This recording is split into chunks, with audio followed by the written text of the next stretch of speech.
Hello दोस्तों, कैसे हैं आप सभी। उम्मीद करता हूं आप सभी स्वस्थ होंगे और आपकी पढ़ाई भी बहुत ही अच्छे से चल रही होगी। आप सभी का हमारे चैनल सक्सेस विद वीएससी में बहुत बहुत स्वागत है। सक्सेस सीरीज़ का एक और टॉपिक मैं लेकर आपके बीच आ चुका हूं। तो जैसा कि आपको पता है, हमारे इसी चैनल के माध्यम से रोज़ सुबह 6 बजे डेली करंट अफेयर की क्लास करी जाती है। शाम को 5:30 पर जीके के 5000 प्लस वन लाइनर क्वेश्चंस की क्लास की जाती है और रात में 8 बजे जीएस की डिटेल क्लास करी जाती है। तो जितने भी लोग पहली बार इस चैनल से जुड़े, उनसे मेरी गुजारिश रहेगी, सब्सक्राइब कर लें ज़रूर ज़रूर इस चैनल को। इसके अलावा जितने भी लोग लाइव जुड़े हुए हैं वो जल्दी से एक बार लाइक बटन पर प्रेस करें और एक एक बार दोस्तों के साथ शेयर कर दें, जिससे ज़्यादा से ज़्यादा लोग जाए लाइव जुड़कर क्लास का मज़ा ले सकें। आपको बता दूं, ये क्लास केवल वन लाइनर जीके की होती है। जीएस की डिटेल क्लास इसी चैनल के माध्यम से रात को 8 बजे करी जाती है। तो कोई भी क्लास मिस मत करिए, क्योंकि एक भी क्लास मिस कर दी तो एग्जामिनर आपको मिस कर सकता है। तो चलिए शुरू करेंगे आज की इम्पोर्टेंट टॉपिक के साथ। तो आज का टॉपिक मैंने लिया है, जैसा कि आपको पता है, 2 दिनों से हम लोग विश्व के भौगोलिक उपनाम कवर कर रहे हैं और लगभग 50 से ऊपर भौगोलिक उपनाम हम लोगों ने 2 क्लासों में कवर भी किए हैं। आज उसका थर्ड पार्ट होगा, कुछ पॉइंट वो, और जैसा कि थंबनेल में आपने देखा होगा, आज मैं आपके भी डिस्कस करूंगा 2022 के बीच फार्मूला 1 रेसेस जो भी हुई हैं उसमें आखिर विजेता कौन रहा है। तो चलिए शुरू करते हैं अपने टॉपिक के साथ। सबसे पहले तो खत्म करेंगे विश्व के प्रमुख भौगोलिक उपनामों को। तो लास्ट स्लाइड हमारी बची हुई है, तो चलिए पढ़ते हैं। सबसे पहला पॉइंट है, यूरोप के बारूद का पीपा किसे कहते हैं? तो बाल्कन को कहते हैं। लैंड ऑफ सेटिंग सन किसे कहते हैं? तो ब्रिटेन को कहते हैं। श्वेत नहर किसे कहते हैं? तो बेलग्रेड यूगोस्लाविया की उसे कहते हैं। भारत का मसालों का बगीचा केरल को बोला जाता है। बहुत इंपॉर्टेंट क्वेश्चन है, आपके एग्जाम में बहुत बार पूछा भी जाता है, तो याद रखिएगा। एक बार फिर से देखिए, यूरोप के बारूद का पीपा बाल्कन को कहते हैं। Land of setting sun Britain को कहते हैं। श्वेत नहर बेलग्रेड यूगोस्लाविया को कहते हैं। भारत के मसालों का बगीचा केरल को कहते हैं। स्मारकों की नगरी वियना ऑस्ट्रिया को कहते हैं। विश्व की जन्नत पेरिस, एशिया का Paris Thailand. Island of globes Zanzibar Tanzania. Garden of province of South Africa Natal प्रांत। Pillars of Hercules straits of Gibraltar. पवन चक्कियों की भूमि नीदरलैंड को कहते हैं। हिंद महासागर का मोती या पूर्व का मोती श्रीलंका को कहते हैं। उम्मीद करता हूँ ये सारे के सारे पॉइंट्स आपको क्लियर हो गए होंगे। अब यहाँ पर मैं कुछ क्वेश्चंस आपसे करूँगा। सबसे पहला मेरा क्वेश्चन रहेगा, बाल्कन किस एक जगह पर पड़ता है? कमेंट कॉलम में जल्दी से बताइए, आखिर बाल्कन किस एक जगह पर पड़ता है। लैंड ऑफ सेटिंग सन यानी ब्रिटेन, तो ब्रिटेन में कौन है इस समय प्रधानमंत्री? भारतीय मूल के हैं, आपको पता है। चलिए बहुत ईजी हो गया क्वेश्चन, मैं आपको बता देता हूँ, ये ऋषि सुनक है। तो कमेंट कॉलम में बताइए कि जो ब्रिटेन है इसके आसपास और कौन कौन से देश बाउंड्री बनाते हैं। ठीक है, फिर है श्वेत नहर बेलग्रेड यानी यूगोस्लाविया। आपको पता है क्या बेलग्रेड किसकी कैपिटल है? अगर पता है तो कमेंट कॉलम में बताइए जल्दी से। इसके अलावा आपको ये भी बताना है कि नोवाक जोकोविच खिलाड़ी जो है, इनका संबंध किस एक खेल से है। फिर है, भारत के मसालों का बगीचा केरल को कहा जाता है। तो चलिए कमेंट कॉलम में बताइए, साइलेंट वैली भारत की किसे कहा जाता है। इसके अलावा ये बताइए कि गोपीनाथ बारदोलोई एयरपोर्ट कहाँ स्थित है। ये दोनों आंसर जल्दी से दीजिए कमेंट कॉलम में। फिर है, स्मारकों की नगरी वियना ऑस्ट्रिया। वियना ऑस्ट्रिया से आपको कुछ याद आ रहा है क्या? याद आ रहा है ना? कौन सा एक संगठन है जो मैं आपको पढ़ा भी चुका हूँ इसी सक्सेस सीरीज में? कौन सा एक संगठन है जिसका हेडक्वार्टर वियना में स्थित है? जल्दी से बताइए कमेंट कॉलम में। विश्व की जन्नत पेरिस को बोलते हैं। तो क्या आपको पता है फ्रांस के साथ कौन कौन सी युद्धाभ्यास करते हैं? क्या अरुण वरुण गरुड़ तीनों करते हैं? बताइए जल्दी से कमेंट कॉलम में। या फिर गरुड़ शक्ति भी इसी के साथ करते हैं? कहीं ऐसा तो नहीं गरुड़ शक्ति इंडोनेशिया के साथ करते हैं? जल्दी से कमेंट कॉलम में बताइए कि आखिर क्या आंसर सही होगा। फिर है, एशिया का पेरिस थाईलैंड को बोलते हैं। थाईलैंड।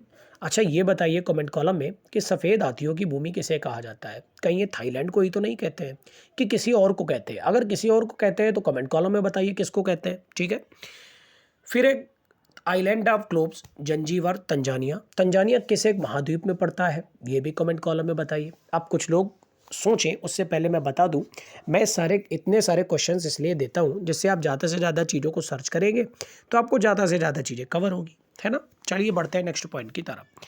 फिर एक garden province of South Africa Natal. अच्छा, नेटाल प्रांत से कौन से एक व्यक्ति संबंधित थे? बहुत ही चर्चित व्यक्ति हैं, अगर आप जानते हैं तो जल्दी से कमेंट कॉलम में आंसर दीजिए। फिर है pillars of Hercules, strait of Gibraltar. Gibraltar जल संधि जो है किन दो जगहों को जोड़ती है? क्योंकि आप पढ़ भी चुके हैं, इसी सक्सेस सीरीज में आपको पढ़ा भी चुका हूँ, तो जल्दी से बताइए जिब्राल्टर जल संधि किन दो जगहों को जोड़ती है? फिर है पवन चक्कियों को भूमि, ये नीदरलैंड को कहते हैं। अच्छा, कमेंट कॉलम में आंसर दीजिए, इच्छा मृत्यु लागू करने वाला पहला देश विश्व का कौन सा था? किस एक ईयर में इसने इच्छा मृत्यु को अपने देश में लागू किया था? फिर है हिंद महासागर का मोती या पूर्व का मोती, है श्रीलंका को कहते हैं। आपको क्या पता है श्रीलंका का कौन सा एक बंदरगाह है जो भारत के पास लीज पर है 99 सालों के लिए? अगर आपको पता है तो कमेंट कॉलम में जल्दी से बताइए। तो ये थे भौगोलिक उपनाम जो मैंने आपके भी डिस्कस किए। उम्मीद करता हूँ ये 68 के 68 भौगोलिक उपनाम आपने 3 दिनों में कवर कर लिए होंगे। बढ़ते हैं आज के थंबनेल के अनुसार इस वीडियो के सबसे इंटरेस्टिंग पार्ट की तरफ, और वो है हाल ही में जो ग्रैंड प्रिक्स 2022 हुई हैं, इनमें कौन कौन विजेता रहा है। एक काम तो आपको करना ही है, वो सुनिए क्या आपको काम मैं दे रहा हूँ। काम केवल आपको ये करना है कि जितने भी फार्मूला रेसर स्क्रीन पर आपको दिख रहे हैं, चाहे वो मैक्स वर्स्टैपेन हो या फिर चाहे वो सर्जियो पेरेज हो या फिर चार्ल्स लेक्लर हो, आपको तीनों व्यक्तियों के बारे में बताना है कि इन तीनों व्यक्तियों की गाड़ियों का क्या नाम है, कौन कौन सी कार चलाते हैं। 3 व्यक्ति ही जीते ही हैं इस साल, है ना। चलिए बढ़ते हैं। पहला पॉइंट हम लोग देखेंगे, वैसे आपको क्लस्टर बना के ही याद करना होगा कि जापानी grand prix, Canadian grand prix, Azerbaijan grand prix, Miami grand prix, Emilia Romagna grand prix, Saudi Arab grand prix, French grand prix, Spanish grand prix, Hungarian grand prix, Belgium grand prix, Dutch grand prix, Italian grand prix, ये सारी की सारी grand prix जीती है केवल एक ही व्यक्ति ने, और यह है मैक्स वर्स्टैपेन नीदरलैंड के। उम्मीद करता हूँ ये पॉइंट आपको समझ में आ गया होगा। अब आप ऐसे याद करिए या अलग अलग याद करिए, याद करने के तो तरीके सबके अलग अलग होते हैं, है ना। कोई क्लस्टर बना के याद करता है तो कोई सिंगल सिंगल याद करता है, तो आपको जैसे सही लगे आप वैसे याद करिए, बस एग्जाम तक आपको एक एक पॉइंट ये रटा होना चाहिए, ठीक है। चलिए एक बार फिर से देखते हैं। तो जापानी ग्रैंड प्रिक्स मैक्स वर्स्टैपेन ने जीती, कैनेडियन ग्रैंड प्रिक्स भी जीती, अजरबैजान ग्रैंड प्रिक्स भी जीती, मियामी ग्रैंड प्रिक्स भी जीती, एमिलिया रोमाना ग्रैंड प्रिक्स भी जीती, सऊदी अरब ग्रैंड प्रिक्स भी जीती, फ्रेंच ग्रैंड प्रिक्स भी जीती, स्पेनिश ग्रैंड प्रिक्स भी जीती, हंगेरियन, बेल्जियम, डच और इटालियन, ये सारी ग्रैंड प्रिक्स जीती है एक ही व्यक्ति ने, और ये इनका नाम है मैक्स वर्स्टैपेन। उम्मीद करता हूँ मैक्स वर्स्टैपेन से जुड़े सारे पॉइंट आपको क्लियर हो गए होंगे। बढ़ते हैं अगले पॉइंट की तरफ। फिर है सर्जियो पेरेज। सर्जियो पेरेज जो कि मैक्सिको के हैं, इन्होंने जीती सिंगापुर ग्रैंड प्रिक्स। इसके अलावा नीचे बढ़ते चले आइए तो एक और ग्रैंड प्रिक्स है, यह है इटालियन यह है मोनाको ग्रैंड प्रिक्स। तो मोनाको ग्रैंड प्रिक्स और सिंगापुर ग्रैंड प्रिक्स ये दोनों जीती हैं सर्जियो पेरेज ने। उसके अलावा एक व्यक्ति और बचता है, वो है चार्ल्स लेक्लर, जिन्होंने ऑस्ट्रेलियन, बहरीन और ऑस्ट्रियन ग्रैंड प्रिक्स जीती है। अच्छा, चार्ल्स लेक्लर के बारे में आसानी से याद कर सकते हैं, एक ऑस्ट्रियन दूसरी ऑस्ट्रेलियन, है ना। एक ऑस्ट्रियन दूसरी ऑस्ट्रेलियन और तीसरी बहरीन, ये जीती है चार्ल्स लेक्लर ने 3। मेरा तो मानना ये है 2022 की जितनी भी कार रेसिंग प्रतियोगिता हुई है ना, इंपॉर्टेंट तो बहुत ज़्यादा है। आप क्या करिए, चार्ल्स लेक्लर की याद कर लीजिए, इसके अलावा आप याद कर लीजिए सर्जियो पेरेज की, क्योंकि चार्ल्स लेक्लर की 3 है, सर्जियो पेरेज की 2 है, ये 5 याद करिए आप केवल। इसके अलावा आप केवल छोड़ दीजिए एग्जाम आने पर, जैसे एग्जाम आए आपको मैक्स वर्स्टैपेन दिखे वो लगा देना, बस इन 5 ग्रैंड प्रिक्स के बारे में जान लो, ऑस्ट्रेलियन, ऑस्ट्रियन, बहरीन, ये चार्ल्स लेक्लर की। इसके अलावा सिंगापुर और मोनाको, ये दोनों हैं किसकी, सर्जियो पेरेज की। बाकी सभी में आंसर आपको मैक्स वर्स्टैपेन लगाना है, ठीक है। उम्मीद करता हूँ ये सारे पॉइंट आपको क्लियर हो गए होंगे। बढ़ेंगे इस वीडियो के सबसे इंटरेस्टिंग पार्ट की तरफ, जो कि क्विक रिवीजन है। जल्दी जल्दी से रिवीजन करेंगे, आज पढ़ा हुआ सब कुछ अच्छे से रिवीजन हम लोग करेंगे। तो चलिए बढ़ते हैं रिवीजन की तरफ। सबसे पहला पॉइंट पढ़ा, यूरोप के बारूद का पीपा कहा जाता है बाल्कन को, लैंड ऑफ सेटिंग सन कहा जाता है ब्रिटेन को, श्वेत नहर बेलग्रेड यूगोस्लाविया, भारत के मसालों का बगीचा केरल, स्मारकों की नगरी वियना ऑस्ट्रिया, विश्व की जन्नत पेरिस, एशिया का Paris Thailand, island of globe Zanzibar Tanzania, garden province of South Africa Natal प्रांत, pillars of Hercules, straits of Gibraltar, पवन चक्कियों की भूमि नीदरलैंड, हिंद महासागर का मोती या पूर्व का मोती श्रीलंका।